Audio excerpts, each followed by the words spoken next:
Resilience में आपने क्या सीखा? जितनी बार गिरे जल्दी से उठो और दोबारा दौड़ में लग जाओ।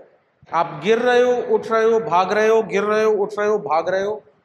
जिनमें रेजिलियंस बहुत ज़्यादा होती है ना, कई बार लाइफ में जब उन्हें रिपीटेडली सेटबैक्स मिलते हैं ना, तो वो कुछ सीखने की बजाय बहुत ज़्यादा बल्कि उल्टा रिजिड हो जाते हैं। वो फेलियर से सीखना बंद कर देते हैं। वो उनकी जो हट हो गई, एक तरीके से जिद हो गई है, वो रेजिलियंस अब एक पॉजिटिव क्वालिटी नहीं रह गई। वो रेजिलियंस जो है एक तरीके से एक जिद हो गई। आपको अगर लाइफ में कुछ नुकसान हो रहा है तो आपको क्या चाहिए कि आप रुक के सोचो, समझो कि ये क्यों हुआ और उसके बाद दोबारा ट्राई करो। कई बार हम सेटबैक से ना सीखना बंद कर देते हैं।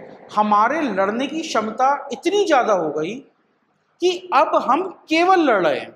नुकसान जो हुआ क्यों हुआ, उसमें हम क्या बदल सकते थे, ये देखने की बजाय जो जना केवल रेजिलियंस से ड्रिवन है, वो बंदा क्या करता है ना, बाकी सब कुछ देखना बंद कर देता है। मैं तो ये कर रहा हूं, ऐसे कर रहा हूं और करता रहूंगा चाहे कुछ भी हो जाए। और प्रॉब्लम क्या है, फिर वही बात, मोटिवेशन इंडस्ट्री ने ना इसको एक पॉजिटिव चीज बोल दिया कि देखो इस बंदे में कितनी हिम्मत है, गिर रहा है लेकिन फिर उठ रहा है, गिर रहा है फिर उठ रहा है।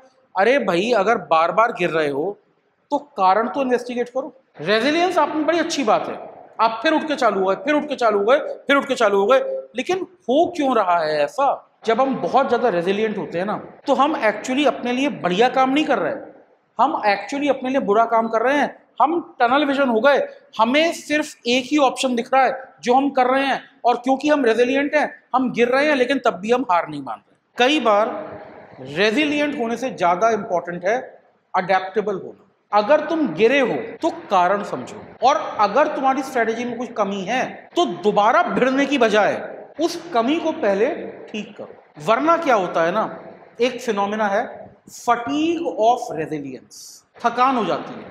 और थकान कैसी कि आप जो रहा सा दिमाग था ना, आप वो दिमाग भी लगाना बंद कर देते। मतलब फिर तो आप ये समझो, आप एक बॉक्सिंग रिंग में हो, सामने वाला आपको घूसा मार रहा है, आप गिर गए, आप फिर खड़े हो गए, फिर से उसने घूसा मारा, फिर गिर गए, आप फिर उठ गए। आपके पास अब कोई प्लान नहीं है। आप भले ही एकदम थक चुके हो, आपका मोराल सब खत्म हो गया है, लेकिन आपकी बस अब एक जिद बची है कि मुझे खड़े होना है, दोबारा खड़े होना है।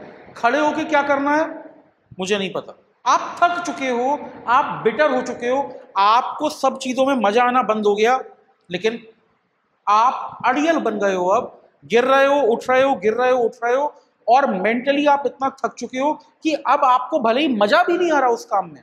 लेकिन मोटिवेशन इंडस्ट्री ने कहा है कि लगे हो तो लगे रहो, तो आप बार बार उठ के खड़े हो जा रहे हैं, बाउंस बैक।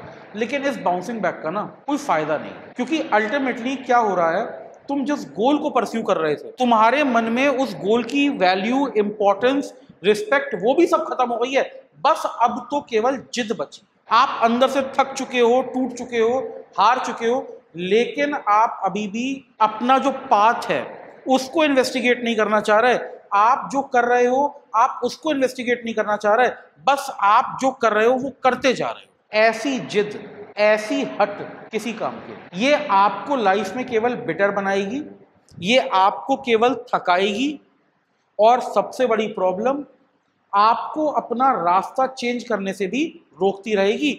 आपकी अडेप्टेबिलिटी जीरो हो जाएगी। आपकी अभी कोई गलती है भी ना, आपको अपनी गलती भी नहीं दिखेगी, बस आप अपने रेजिलियंस के दम पे उस काम में लगे हो। ऐसी जिद ना तो आपको हैप्पीनेस देगी, ना आपको सक्सेस देगी। रेजिलियंस बहुत इंपॉर्टेंट क्वालिटी है, लेकिन अगर वो प्रॉपर प्रपोर्शन में यूज की जाए, अगर वो गलतियां सुधार के गेम में वापस आने के लिए यूज की जाए, तो रेजिलियंस अच्छी क्वालिटी है। लेकिन अंधाधुंध तुम्हें घूसे पड़े जा रहे हैं और तुम ये नहीं समझ रहे कि मुझे घूसे क्यों पड़ रहे हैं, मैं घूसों को कैसे ब्लॉक करूं, आप रिंग में बस खड़े हुए हो। ऐसी रेजिलियंस किसी काम की नहीं है।